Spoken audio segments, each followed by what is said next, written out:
جیسا کہ آپ کو ریسنٹلی جب وہ کنالز کے سلسلے میں جو نارتھ ساؤتھ روڈ بند تھی تو it was the impact was felt by the تاجر کمیونٹی, بائی دی انڈسٹریز ان فیصلہ آباد, Rawalpindi and all other places کے لیے.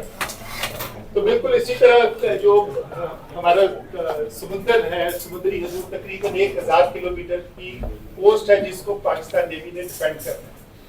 اس کے علاوہ ہمارا جو ایکسکلوسو اکنامک زون ہے وہ تقریباً 55,000 اسکوائر کلومیٹر ہے, which is the largest province of Pakistan. وہاں ہمارے اکنامک انٹرسٹ, تو اس کو ڈیفینڈ کرنا جو ہے پاکستان نیوی کا کام.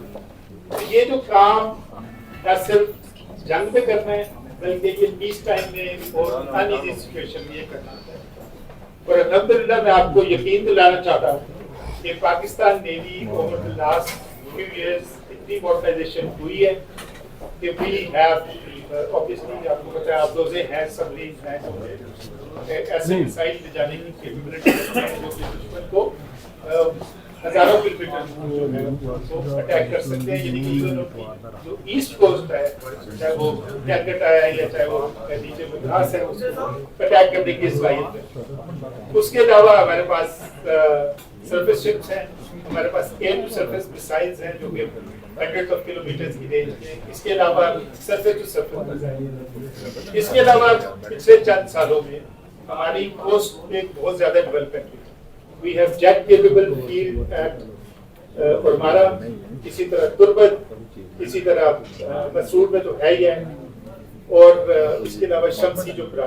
تو یہ 3-4 ایئر فیلڈز ہونے کی وجہ سے ایک ہمارا ایئر فورس کے ساتھ ایسی کوآرڈینیشن ہے کہ ہم اس کو ایک اسٹیٹک ایئر کرافٹ کیریئر کے طور پہ استعمال کر سکتے ہیں. اس کے علاوہ ہماری جو لوکیشن ہے وہ بالکل اسٹیٹ آف ہارمز کے پاس ہے, گلف کے پاس, جہاں سے پوری دنیا کا ایٹ لیسٹ 50% آئل جو ہے سپلائی ہوتا ہے. اور وہ آئل پہ ڈیپینڈنٹ ہے India, China, Korea and so on and so forth, Japan. جہاں جو سمندر پہ صورتحال یہ ہے کہ 12 میل کے بعد ایک انٹرنیشنل واٹر شروع ہو جاتا ہے. سو any nation can bring their ship or any platform provided کہ وہ innocent passage ہوگی, وہ اگر گزر رہا ہے تو گزر سکتا ہے. اس لیے آپ دیکھتے ہیں کہ چونکہ انٹرنیشنل کمیونٹی کے اسٹیک انوالو ہوتے ہیں تو بہت زیادہ سمندر پہ گڑبڑ نہیں ہوتی. لیکن پچھلے چند دنوں سے آپ نے دیکھا ہوگا کہ انہوں نے کہا کہ جی ہم کراچی پہ اٹیک کر سکتے ہیں, کراچی کی پورٹ اسٹرکچر کو ڈسٹروائے کر سکتے ہیں, ہم جو ہے کراچی کو بلاکیٹ کر سکتے ہیں. آپ کو پتا ہے کہ ہماری جو اکانومی ہے وہ ڈیپینڈنٹ ہے import of chemicals, import of EOL, import of palm oil. تو آپ امیجن کریں کہ یہ جو یہاں جو انڈسٹری چل رہی ہے یا بزنس ایز یوزول چل رہا ہے وہ اس وجہ سے ہے کہ پاکستان نیوی نے ایک ویژن اسٹیبلش کیا ہوا ہے سمندر کے اوپر کہ کوئی بھی اس ہماری جو شپنگ جو پاکستان کی طرف آ رہی ہے اس میں ڈسٹربنس نہ ہو. تو یہ ہماری number 1 along with the defense of the coastal areas, یہ ہماری پرائم ریکوائرمنٹ ہے. اور یہ ہم 24/7 اور 365 days کرتے رہتے ہیں. چونکہ آپ کو نظر نہیں آتا یا آپ کی کوئی ایسی رپورٹ نہیں ہوتی تو آپ, لیکن آپ امیجن کریں کہ اگر 10-15 دن کے لیے پیٹرول آنا بند ہو جائے تو پورا نظام حکومت اور پورا نظام زندگی جو ہے وہ بند ہو سکتا ہے. تو میں یہ سمجھتا ہوں کہ پاکستان نیوی انٹرنیشنل پارٹنرز کے ساتھ اور اپنے تئیں جو ہے پوری طرح تیار ہے. ہمارے چیف آف نیول اسٹاف ابھی 3-4 دن پہلے سمندر پہ اپنے سیلرز کے ساتھ موجود تھے اور انہوں نے جو گیدر بھرتیاں جو انڈین نیوی پچھلے 2-3 دن سے دے رہی ہے کہ بلاکیٹ ہو جائے گا تو یہ ہو جائے گا, تو میں آپ کو یقین دلانا چاہتا ہوں کہ پاکستان نیوی اپنا خون کا آخری قطرہ بہا دے گی.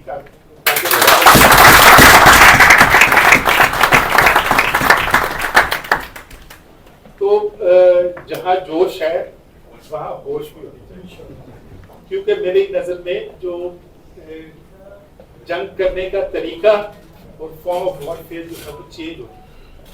اور جو لوگ میری ایج کے ہیں, میں 1959 تو 71 کی وار میں ہم ادھر ہی تھے, تو ادھر سے جو ہے وہ آپ کو آتے تھے ایک ایک گن جو ہے وہ جاری ہوتی. تو ابھی چونکہ بیونڈ ویژول رینج اور میزائل آ گئے اور بہت ساری چیزیں آئی, تو وہ چیز نہیں ہے. لیکن فارم آف وارفیئر میں سب سے جو ضروری چیز, جو 2-3 چیزیں جو ایلیمنٹ آئے ہیں, کیونکہ جنگ کرنے کا مقصد ایک ہی ہوتا ہے کہ جو دوسرا ملک ہے اس کی پولیٹیکل ول کو توڑا جائے, اس کی نیشنل ول کو توڑا جائے. لیکن الحمدللہ آپ جیسے لوگ اور باقی جنرل پبلک جن کا اتنا جذبہ ہے, اس کو یعنی کہ شہید تو کیا جا سکتا ہے لیکن اس کی ول کو توڑا نہیں جا سکتا. تو ہم چونکہ بحیثیت مسلمان ہم سمجھتے ہیں کہ اگر شہید ہو گئے تو بھی رتبہ بلند ہے, اگر غازی ہوئے تو ہم لڑ مر کے انشاءاللہ اپنے ملک کا دفاع کریں گے. تو اس لیے پولیٹیکل ول کو توڑنا جو ہے, اب وہ ول کس طرح توڑی جا رہی ہے. ایک تو میزائل اٹیک تو ہے ہی, لیکن مین جو چیز ان کا ویپن ہے وہ میڈیا.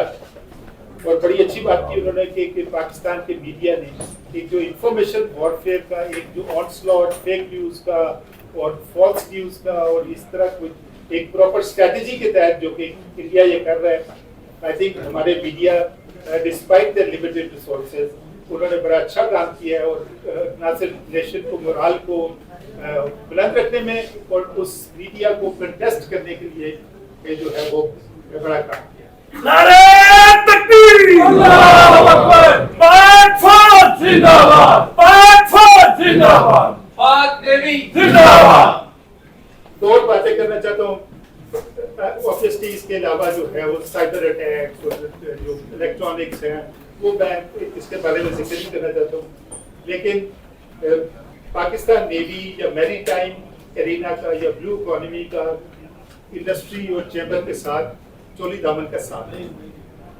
تو اگر ہم پاکستان کے اکنامک انٹرسٹ کو گارڈ کر رہے ہیں تو میں یہ سمجھتا ہوں کہ ہمارا جو فیوچر سلویشن جسے کہنا چاہیے وہ لائز ان اکنامک سیکیورٹی.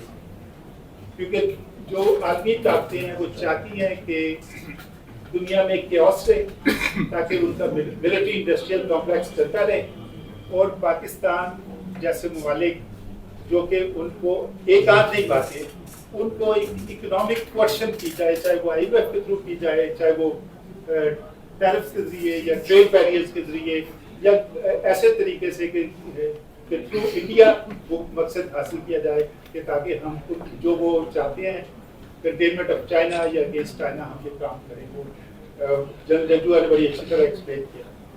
تو اکنامک سیکیورٹی کے لیے جو نمبر 1 پلیئرس ہیں وہ آپ لوگ ہیں.